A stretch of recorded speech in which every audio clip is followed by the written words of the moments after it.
I guess we're finally recording and everything. Fantastic. Welcome to B-Sides. Thank you for coming down, down the hallway, underneath the stairs, down the dark hallway, and finally turning left into this room. Appreciate you guys coming here. My name is Sweatervest Tony. I'm also known as a Cube Wombat. That's my Twitter handle, and that's my blog, if you want to read a bunch of cool articles. So here to talk about, so you want to be a cyber threat analyst, huh? Well, first off, this is the disclaimer that I must have. This is not a presentation. It's all based on my opinion. It doesn't have anything to do with the people I used to work for, may work for in the future, currently work for, anybody else. I'm a big giant dumb head and don't know what I'm talking about. Hence, you have this cute, adorable picture on the left-hand screen. Just to keep everyone up and awake, we're just going to have, instead of doing cat memes, I did pictures of my kiddos because she's a lot cuter sometimes than cat pictures. This presentation provides key theories and concepts required to be an actual cyber threat analyst. This is my opinion, but this is really what the core is. If you look back at a lot of briefs and videos about cyber threat analysis that's out there, you're going to come across some of these very similar things, right? So if you're brand spanking new to being a cyber threat analyst and you want to break into the field, thanks for coming, and I hope this kind of helps out. If you are a cyber threat analyst, been doing this for a while, hopefully this is my lessons learned. Some of the stuff you won't find in other people's briefs is just my personal opinions on making our lives easier, what made my life easier throughout the well over 8 years of doing it. When I first broke in, the very first thing I did, I started asking questions like, okay, cool, you're going to be a cyber threat analyst. It's like, all right, cool. What is that? They're like, don't worry about it. Just sit down in this chair right here and open up your browser. Yeah, this is Linux. This is awesome. I'm like, all right, cool. This is Linux. This is great. And they're like, hey, so this is Wireshark. And they're like, this is the folder where all the PCAPs are. Deuces. I'm like, well, okay, cool. Start looking around. I'm like, what the hell is this? He's like, yeah, I was wondering that too. That's a weird protocol, man. I don't know what the hell that is. You figure it out though. See it? What the? First day on the job, right? I saw another guy I knew pass by, and I was like, hey, dude, you're really smart. Like, what the crap was this? He's like, oh, yeah, that looks really weird. That doesn't look good at all. You should figure out what that is. Like, well, how do I do that? They're like, Google. Like, all right, cool, man. That's awesome. And that's kind of how it is sometimes as a cyber threat analyst, honestly. But the good news was that I actually had a lot of mentors. I really did. And I got really lucky in who I got to learn from. There were these things called theories out there.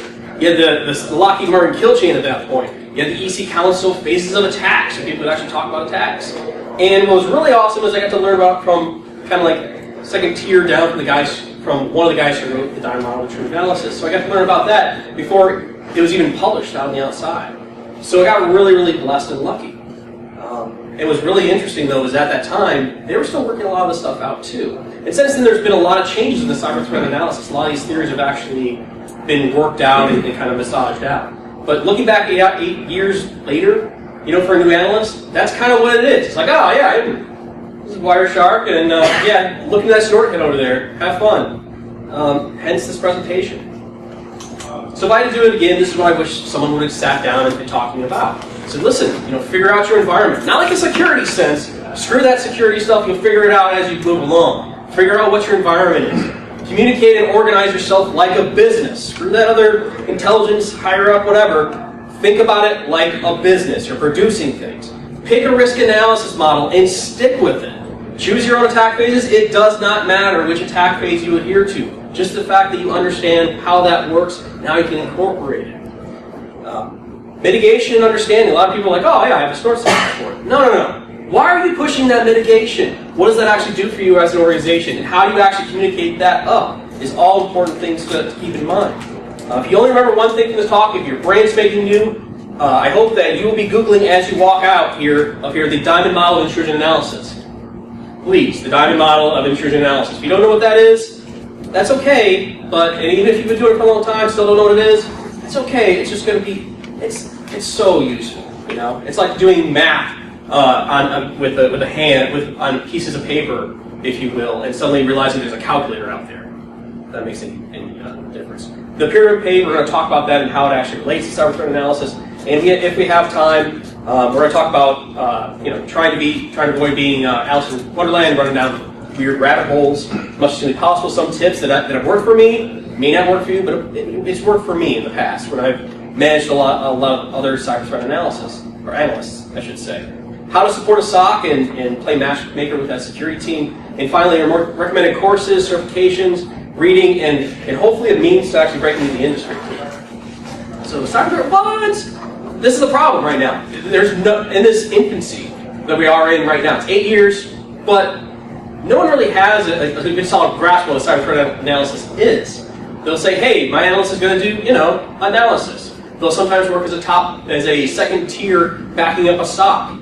Sometimes you'll do intelligence work. Sometimes you won't do any of that in any way, shape, or form. Sometimes you'll work for a CTO. Sometimes you'll just be sitting there, hating yourself, writing snort signatures all day long. But it's because the industry itself hasn't defined it yet. But that's okay, because these things, these concepts, they're going to be applicable to whatever kind of job you actually run into. I blame it kind of on the fact there's not a whole lot of formal training out there, and the training pipelines aren't really there yet. CompTIA just released their CSA. That might be promising. I don't know. I'm not hip to the CompTIA that CSA Plus, but it holds a lot of promises. It's in between CASP and Security Plus, which is kind of where, in a lot of respects, you are, right? You're still not very technical, but you still have to explain things to a manager who might have that CASP. Their SANS 4578. It's written because guys actually were tired of there not being a certification for cyber threat analysis. However, honestly, I don't have $5,000. If you do, that's awesome. That's a lot of money to get and break into this field. It really is. McAfee has these two certifications, CCII and CCIP, that are brand spanking new as well. When I was looking through a lot of the details on them, they're all law enforcement based, which is fine if you do law enforcement, but in my humble opinion of 8 years of doing this, I can't think of a single time where I actually had to deal with a bunch of crazy law enforcement forensic rules. That's why we have forensics people. But still, it's a good thing, and it's a good thing to formalize the training. University courses, I've looked into this. I haven't found a really good university course that actually talks about this. So in other words, and honestly, I've gotten more people with master's degrees that I go to interview, and I can't hire them. Can't hire them. Even if they've had super duper master's degrees or what have you, all kinds of years, if they don't have the experience, and honestly, when I have hired people who've had master's degrees, for God's sakes, master's degrees, I sit in front of a computer and I have to have the exact same conversations I have to have with a brand spanking new person with 1 year. Advanced stuff like myself, they're like, yeah, just become a reverse engineer. It's not the same, so there's not really anything above that. The literature is kind of sparse. It can be broken down into basically 3 different styles. One is the cyber warfare model. Those are the guys who usually come out of the DoD, if you will, talk about warfare. Then you have the folks who actually talk about intelligence and have a very intelligent way of doing things. You do have the information assurance. If you're like me, you start reading information assurance, you just kind of like NIST, what a STIG, what is, and sometimes you'll find hits and pieces in some of the books that are out there. For instance, if you look at the Alien Autopsy book, if you're thinking about reverse engineering, grab the Alien Autopsy book. If you don't know what I'm talking about, just Google malware analysis and look for something that looks like an alien autopsy. They have 1 chapter in there, and it's okay if you get your start. If you've never done infrastructure analysis, that's okay. It'll kind of get you a bit started. If you've never done malware searching, it'll kind of get you started. But this 1 chapter in 1 book, so it's really sparse. But we're growing in demand. All right. According to the Information Bureau of Labor and Statistics, we're 18% growth. That's 10% more than the average across the board. That is 6 points above IT in general. And the median income is $90K. That's across the world. And if you get $90K for doing this job in here, ask for a raise. Gotta live, man. I'm just saying, it doesn't require a degree to be effective. I'm living proof of that. There's hope out there, though. And what's really awesome is there's these tools, and sometimes they help. They honestly do. They really do help. And they look pretty. And management loves pew-pew maps. Pew, pew, pew. Oh, look at that, the missiles. That's a cyber attack hitting the world. It's awesome. But they buy them for us, which is different than a lot of IT people. A lot of some IT people are hurting to get an upgraded Cisco switch. Like, It's a Cisco Pix, man. This has been outdated for years. Just pay for that. But they're buying $1 million tools for us. Yay. So cyber threat analysis and the intelligence that we're producing isn't going away, and it's becoming more and more valuable. Opportunities exist to further the field. Remember, there's not a whole lot out there, which means if you come into this field and you start doing great things and you find out a way forward, there you go, man. You could be Isaac Newton. You can have those theories, those laws, those things that actually work and function, and everyone will follow it because CTAs are generally extremely helpful. We kind of have to be, right? We love to share. One of the guys that I know, we like to call him Cyber Jesus because he just knows way too many people. If you're in the community, you kind of might know who that is. Are by nature curious, and he said it's kind of like being a doctor in the early 1900s. It's kind of where we're at, where you'll go and learn something, and then you kind of have to leave that place and go somewhere else to learn something new. And then you seem like a rock star for 5 seconds, but you're like, no, like this is this other guy's work. He just told me how to do and chain PE hashes or something like that. It's really easy. And more important than anything, there's actually several key theories out there, and what's the best thing in the world, I'm a former enlisted guy, so I love things that actually work, because they do, which is why we use them. All right, so there's a lot of definitions out there. Again, industry's not just for this talk. All right, we're going to say a cyber threat analyst is someone who gathers data and information, compares it against the known knowns of an organization or entity to provide situational awareness of any given threat. Situational awareness is sometimes known as intelligence, or specifically, we can call it, let's just say, cyber threat analysis, or cyber threat intelligence, all right? And my honest opinion on this, and I've seen a lot of people fight over this kind of stuff, is keep it simple. Keep it as simple as possible. Don't overthink it. So first step, who the heck are you? All right, this is the Porter's 5 Forces model. It's actually originally done for business. It's for determining profitability of the company. But if you keep a positive outlook, this is actually really, really great. Apply it to yourself. Think about it for a couple of minutes. Who actually is getting your stuff? Who are your buyers? Who's consuming what you're putting out? Who are the guys over in the SOC who are kind of doing a very similar mission to you? Who are the new entrants that are just popping up all over the dang place? Did someone just tell your CTO that they have a magical solution that if you just plug in this AI awesomeness, you can replace all these 5 or 6 intelligence body or analysts over here? Sometimes that stuff happens. You have to know who's actually supplying you with data. Apply it to yourself, and then apply it to your organization or entity. Okay? Find out what's important to your organization, to your business. All right? So why am I doing that? I'm just a worker bee.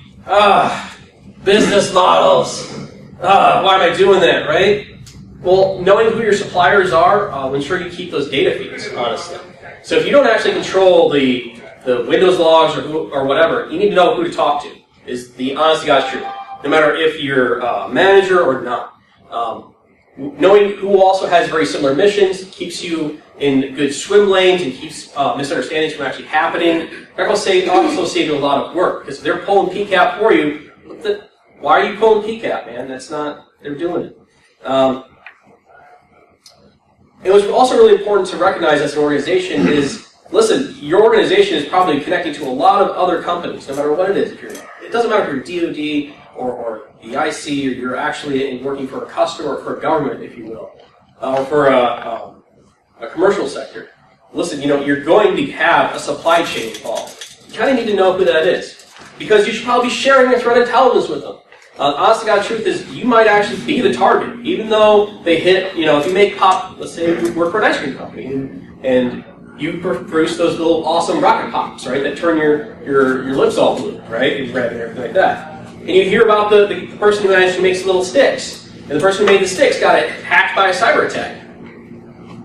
That's not your company, right? No, I don't need it. Yeah, you do, because the real target actually could have been you. You should be actually sharing your threat intelligence with that person, because you rely on that person. That's just kind of how it goes.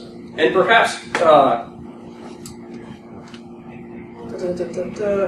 yeah, that's it. Sorry, sidetrack. All right, so communicating work like a business. All right, a lot of people are kind of fumbling over this in the area, right? They talk about intelligence. They're trying to apply intelligence models to this. My suggestion is to organize like a business. Why? Because you're producing something. Business models have been around for a very, very long time, okay? They know what they're doing. So organize yourself like a business, okay? Your inbound logistics, those are all the data feeds you're actually looking at, whether it's external or internal, right? How are you actually getting those? How are you actually evaluating those? Those are all the inbound logistics side of the house. Operations, that's you doing the grunt work, the grunt that everyone gets excited about, if you're me, if you will, of looking into something, of going down those rabbit holes. But guess what?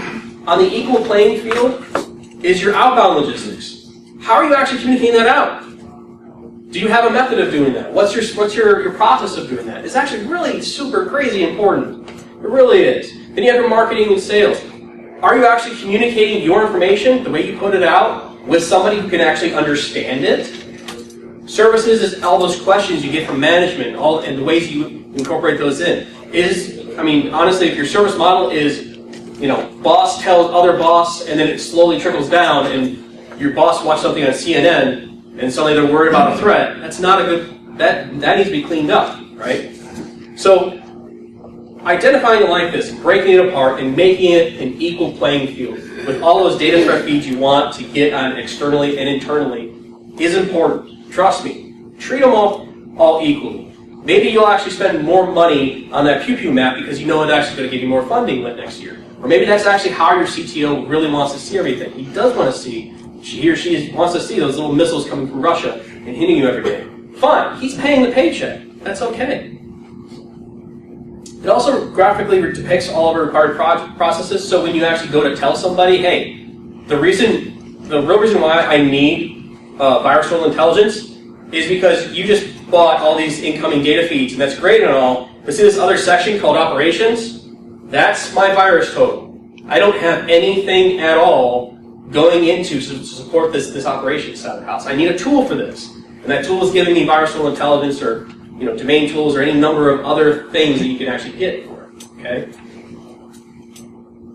And talking to your leaders like that, saying, listen, the reason why I need this data feed, I need this data feed because this is our suppliers and this is why this is important. You start talking about suppliers, start talking to them on how that's your inbound logistics. Now you're talking usually in that whole business realm, right?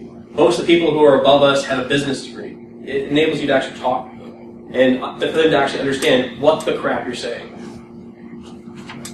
So there's a lot of risk analysis models out there. There's huge books and volumes. You can go nuts with it. I know on the program we had ORM. I was like, all right, yeah, I'll just do ORM. That's going to be really easy. And I looked into it, and I was like, oh my god, this is so complicated. So I used ORM all the time when I was in a former life. But when I started thinking about it, I don't do it.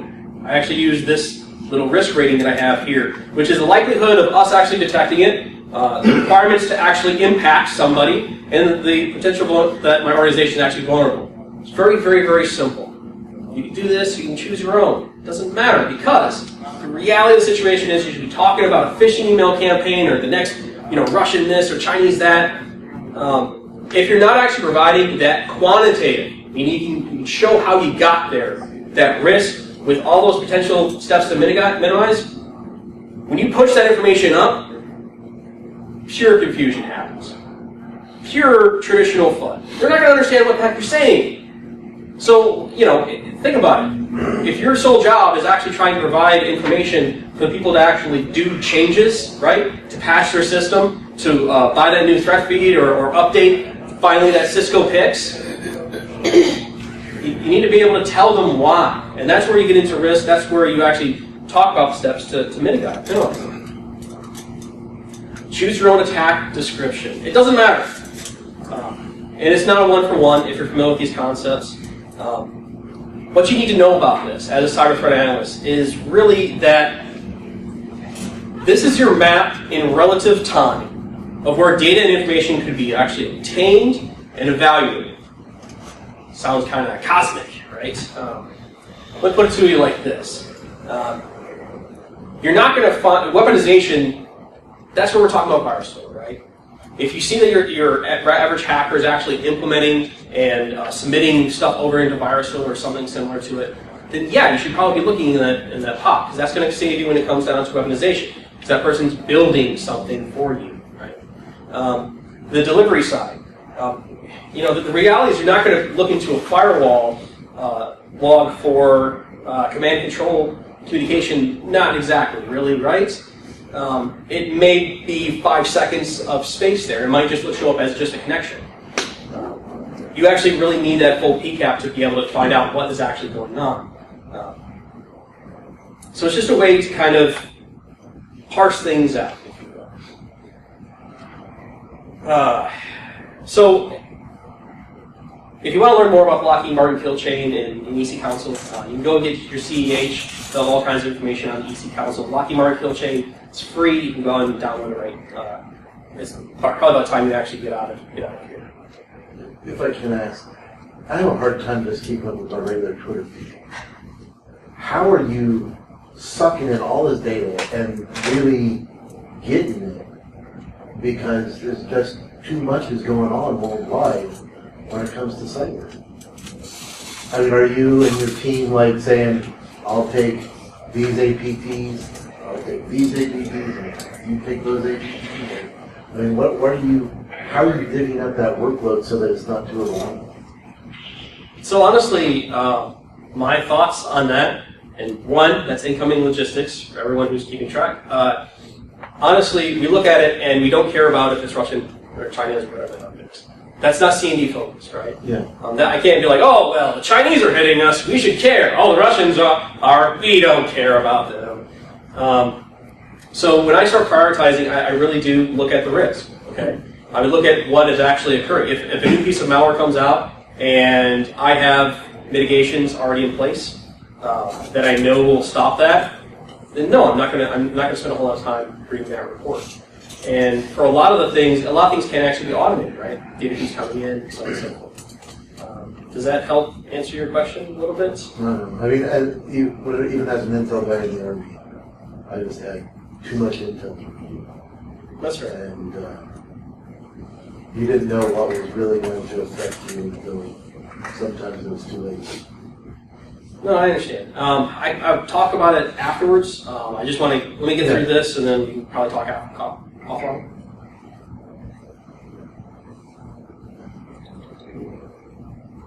All right. Diamond model of intrusion analysis. Listen, this is actually the foundation of doing cyber threat analysis. If you've never heard of this, that's okay. Chances are this actually applies to what you were doing anyway. A lot of times, if you see an actual phishing email and you see a domain or what have you, what are you going to do? You're going to look it up. But why are you looking it up? What are you trying to get from there? And chances are you're trying to find probably whatever piece of malware is associated with it. And the diamond model actually forms it up into a nice, wonderful little diamond. I didn't want to put it on here just because I'm weird. But you're looking actually for the capability, right? It breaks it down, all right? And if you think about it, back to our previous slide, right? You have your chronos, you have your weaponization, you have all these little phases of a regular attack. But the reality of it is every single one of these phases actually has a little diamond. You're always going to have an attacker. You're always going to have the infrastructure they're using. You're always going to have the capability, the infrastructure they're using as well as the capability. It's malware or what have you, right? You're always going to have a victim. And it might change at every single phase of that diamond. Right? So it does get more complicated as we go along. What's really great about the diamond model, though, is it helps you put into focus all those different phases, right? And it puts yourself into focus. I'm looking for infrastructure and capability, or I'm looking for a capability that was used once they're actually inside the network, right? Once they're actually doing command and control. It helps you organize those different phases of attack into something that's a little tiny, itty bitty. And it also lets you expand out. So if you find that they use a particular piece of malware, once they actually get inside of a Windows environment, right? You can expand that out, and you can actually see other victims that actually saw from the exact same attack. You can see the infrastructure they're using in your attack, as well as the old infrastructure they're using in the other ones. You can actually try and get more of that infrastructure. That's how we get down the rabbit holes, when we actually start digging into those kinds of things. But it keeps you sane. Because the moment you go from researching infrastructure on one tiny phase of attack to jumping all over the place into the capabilities and the malwares and all that kind of stuff, you're going to lose focus of what you were looking for in the very beginning. So that's my I covered it a little bit later, but that's actually one of the biggest key takeaways with the diamond model, is it keeps you sane, it keeps you doing everything the right way. It also blends itself really, really well with other concepts. If you have not read the full write-up on the diamond model intrusion analysis, it's completely free. You can download it. If you really want to ask questions, I know he's probably going to hate me, he probably doesn't even know I'm actually briefing, but you can actually reach out to some of the people who actually wrote this on Twitter. And I know the guy, I'm not sure if he remembers me at all, but he's a really, really nice guy, and he actually answered a bunch of questions when I was just a small, dumb junior analyst. All right, so mitigation and defense in depth. So, defense in depth is made up of three different things.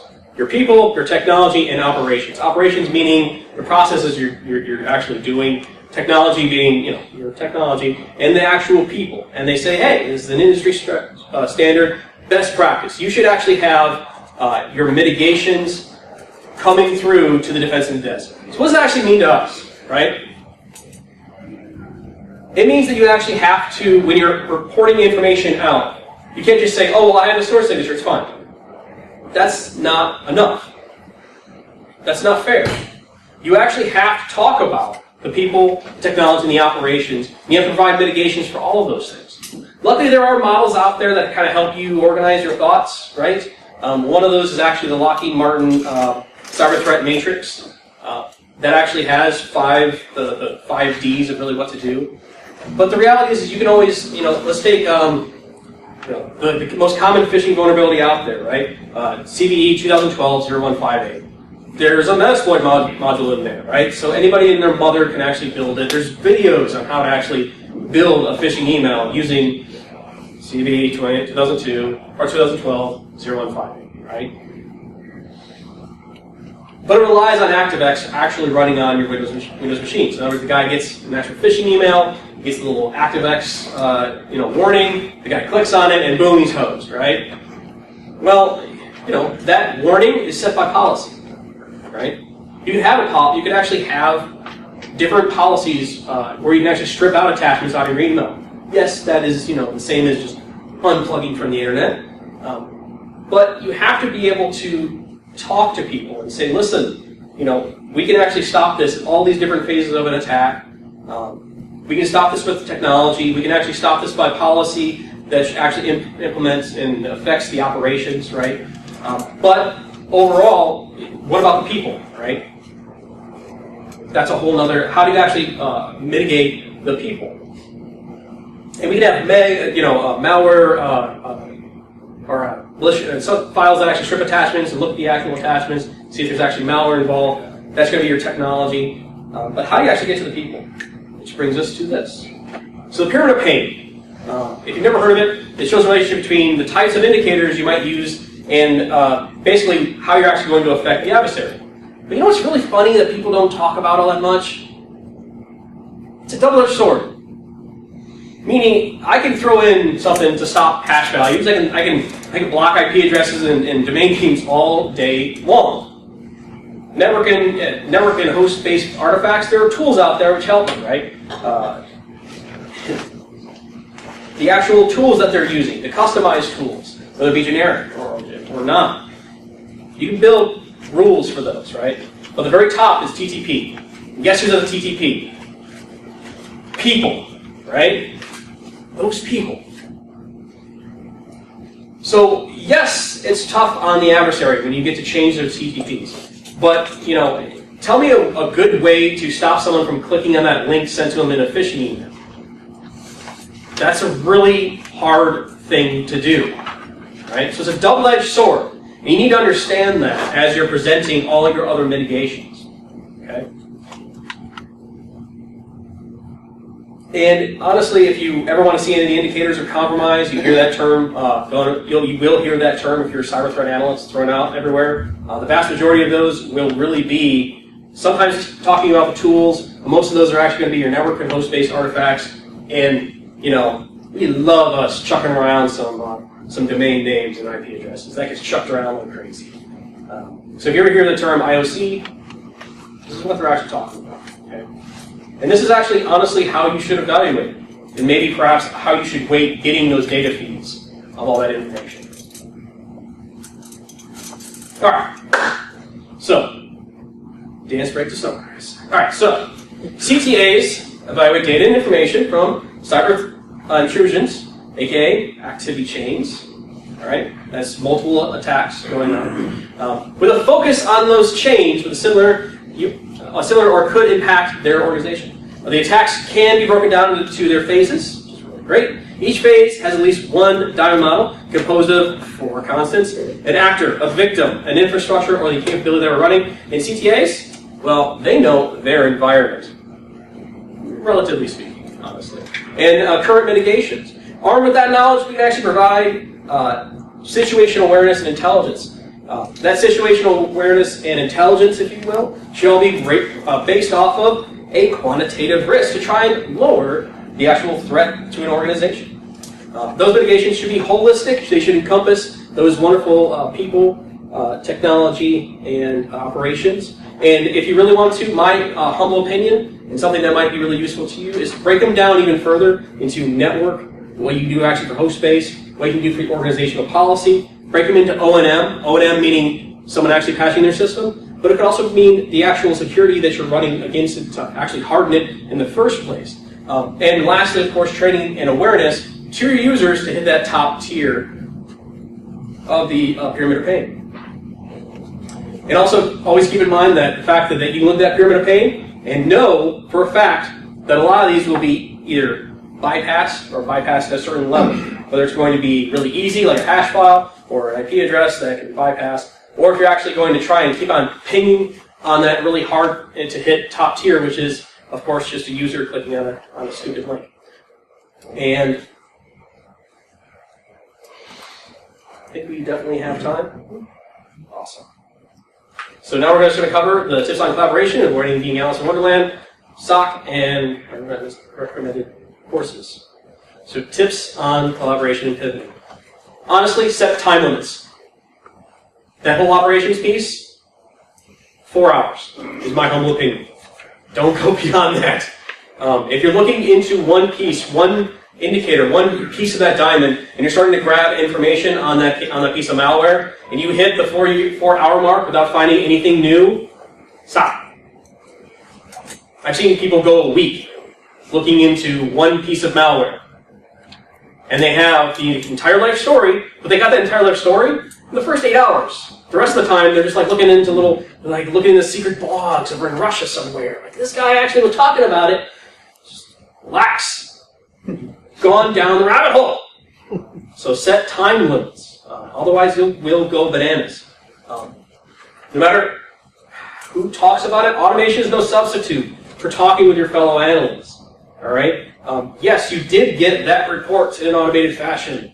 Fantastic. But if you ever actually reached across and talked to the guy who submitted that report, half the time, especially in certain areas, you'll type up a report and it'll go out. You look at the report and go, that's missing a lot of context.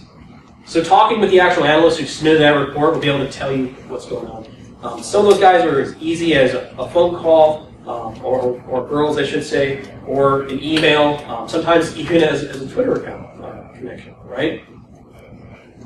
Sanity check your findings always. I've seen, again, there's a certain mutex that is always used for flash drives, for instance. When you see a flash drive malware, they'll say something like CTF50, blah, blah, blah, blah, blah, onto it. I've seen guys go bananas, just talking about that. They're like, oh my goodness, I've got it all. The Indians are involved, and these ransomware guys are involved, and the Chinese are involved, and the Russians are involved, and the people in North, oh my God, it's all connected!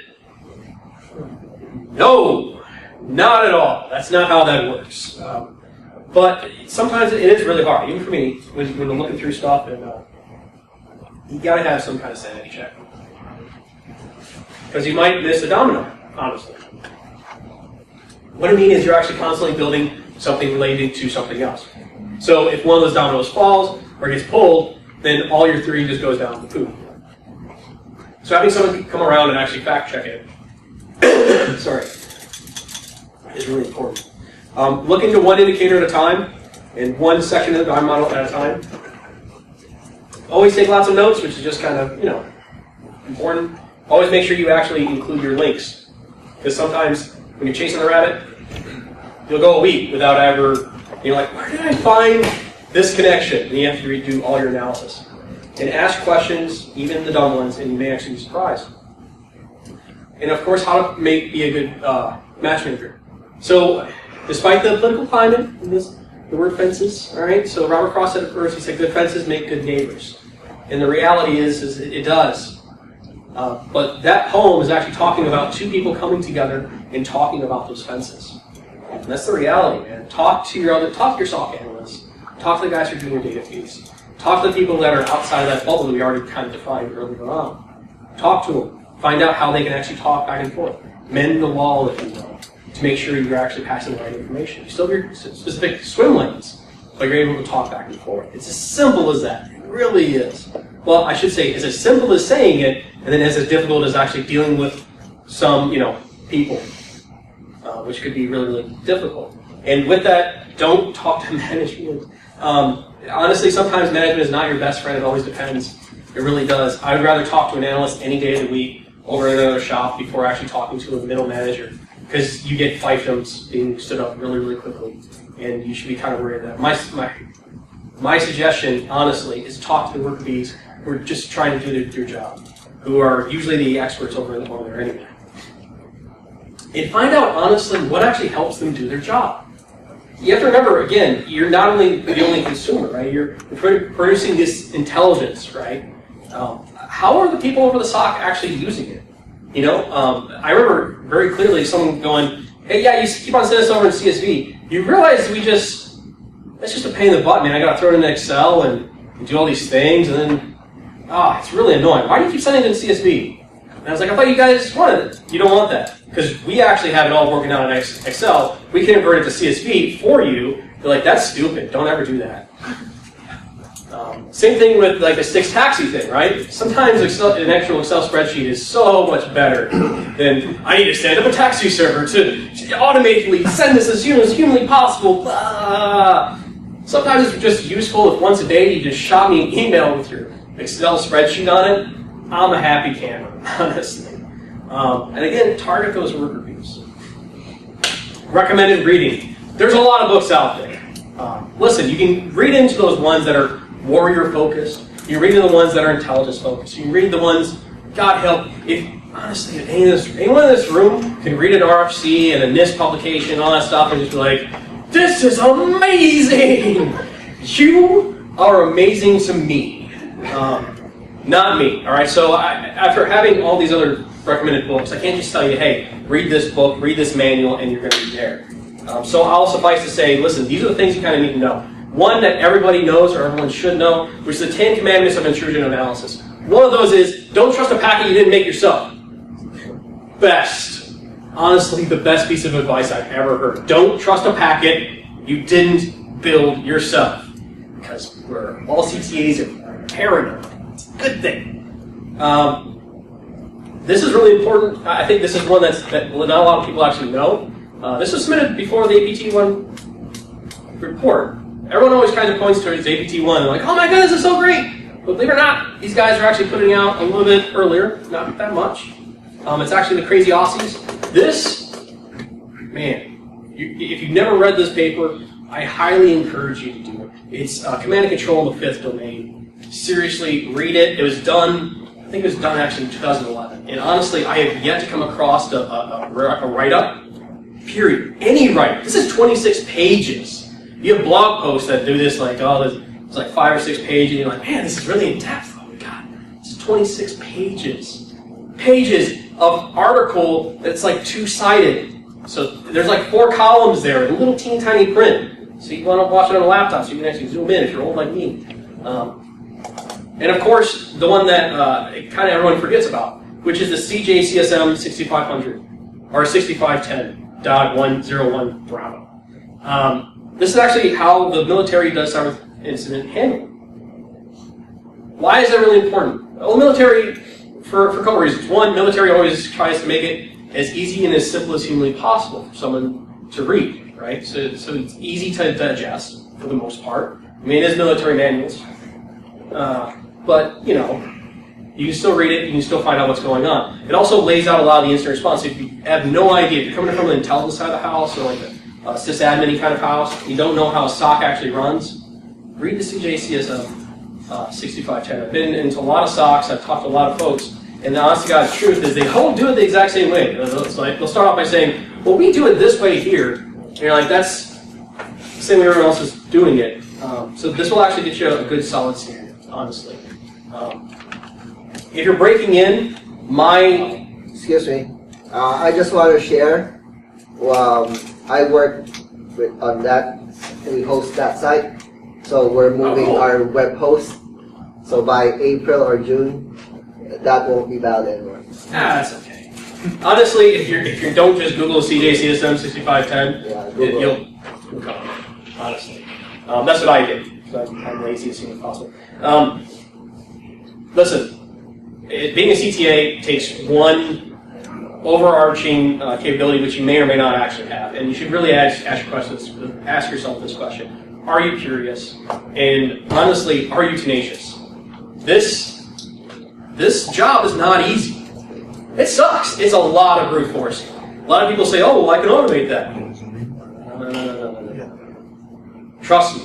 The more you automate, the further you are actually sometimes from the truth of what the hell actually happened. If you're only relying on rules that snort fire, my best discoveries have always come from actually just looking into a big giant 1 gig file of PCAP and just scrolling and finding out connections and communications. I found more stuff that way than with any name of vendor. All right. Cyber threat. This is one of the guys who kind of taught me. Cyber threat analyst is the art of taking one metal needle and finding a match in a haystack full of needles inside of a giant warehouse full of haystacks full of very similar looking metal needles, and then finding out that you're actually on a block with giant warehouses that also have giant haystacks full of metal needles. That automation might get you to each haystack faster. It might get you to the point where you can actually just kind of dive into that haystack faster, but it's no replacement for the God's honest brute force annoyance that you're actually going to end up having to do as a cyber threat analyst. Get that through your noodle, otherwise you're going to be really disappointed and really wishing you would have worked somewhere else.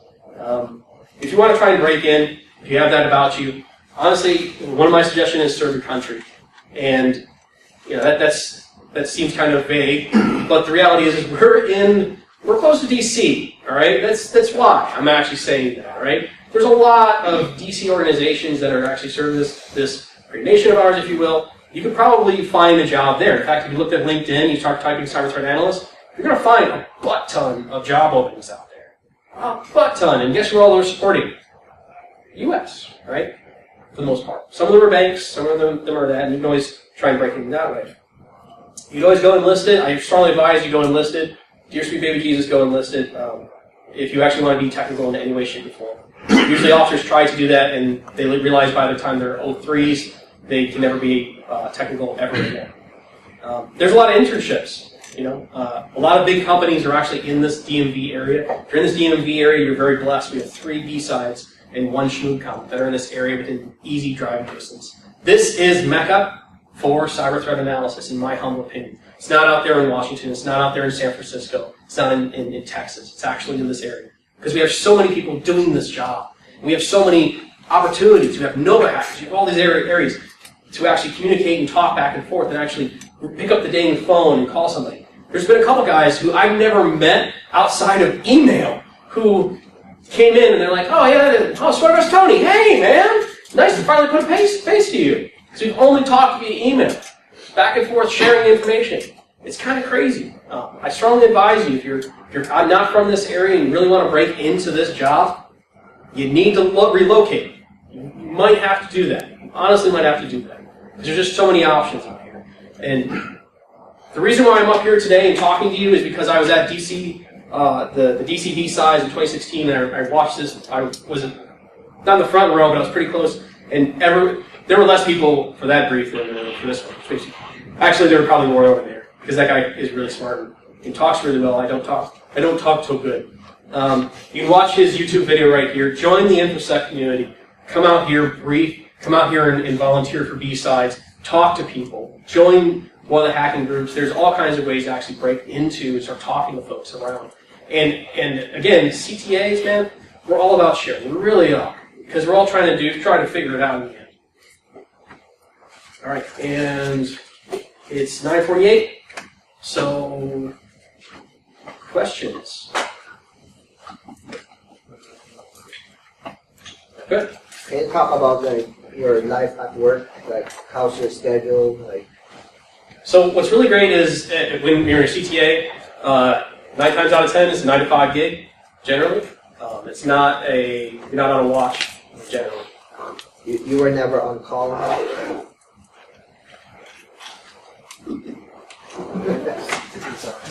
Maybe, is what I'll say. That's the answer to your question. Sometimes yes, sometimes no. It all depends on which person you're actually supporting. We'll put that way. Just to throw it out there, you talked about the CSA Plus. I did a beta on that test. Nice. It's definitely aimed at SOC analysts more so than threat intel analysts. Well, there went those hopes. That's okay. One of the best books I've read recently is actually a comic book written by Rob Lee. Oh, yeah. I highly advise you read it. It's awesome. It's called Cyber Intelligence and Me, and it's actually a book for kids and for cyber threat analysts. And what's great is I pass it around in work as much as I really possibly could. Management kind of gets angry when they read that and they recognize themselves as the person that's being made fun of. Careful! But honestly, my wife, for instance, didn't know anything. I was like, this is great, and I'm a kid, and it's a comic book, this is awesome! And she actually sat there and read it, and she's like, this is what you do, and this is what... Now all your complaints make sense. This is awesome. So I highly advise you. It's like $10. I hope that I don't know him personally, but maybe he'll give you big ups for promoting it. But honestly, that's a really great book if you want to read it. What's the name again? Cyber Threat Intelligence and Me, I think is what it's called. Threat Intelligence and Me. Thank you. I saw it for children and analysts. Yes. It's fantastic. What, in your experience, what job functions and roles have you found very good for helping develop a budding cyber threat analyst, somebody that wants to move into that role and be successful? Are there any other skill sets that you found especially valuable in the threat analysts you've worked with? So I think it kind of comes from 3 or 4 different angles, 3 different types that usually feed this. One is the sysadmin type, who you have to sometimes prove that they messed up their config file, and that's cool. That's okay. You have a strong understanding of networks. You need to know networks, honestly. You need to know them like the back of your hand. You need to know how protocols work. So you can actually take on network guys. Honestly, you can. You can take on guys who just did policy. Because listen, a lot of the policy stuff, those are the guys who actually can read this at publications and tell you exactly how to change that. You can get people who only have worked on Linux, bring them into this environment and talk about how Windows. They'll laugh a lot about, like, hey, you can do this? This is crazy. PowerShell? I'm back at home, man. This is awesome.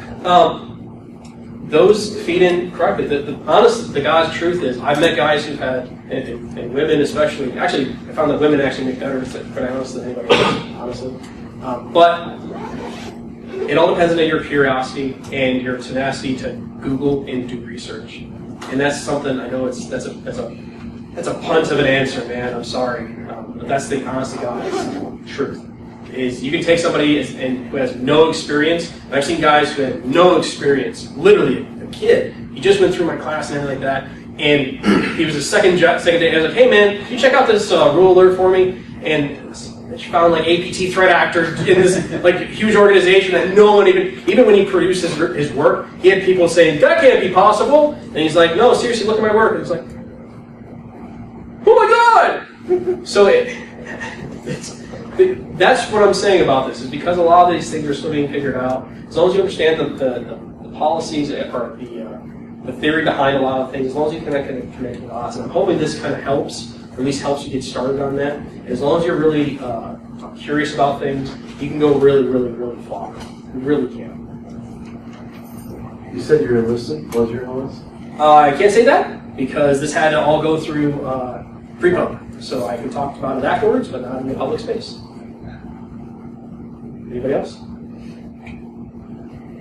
All right, cool. Well, you can find me on at CubeWombat if you need to contact me. You can also read my my crazy shenanigans on CubeWombat.com. Please forgive me for not posting all that much. And that's me. Thanks for coming out. Will you share the PowerPoint? Yes, I think so. And I'll actually probably show that in the slide share. Probably shortly. On the website, right? It'll either be on the website or I'll actually talk about it on Twitter, and I'll probably post it up on Slide Share. Plus, we are recording, I think, still, so you should be able to catch this whole thing.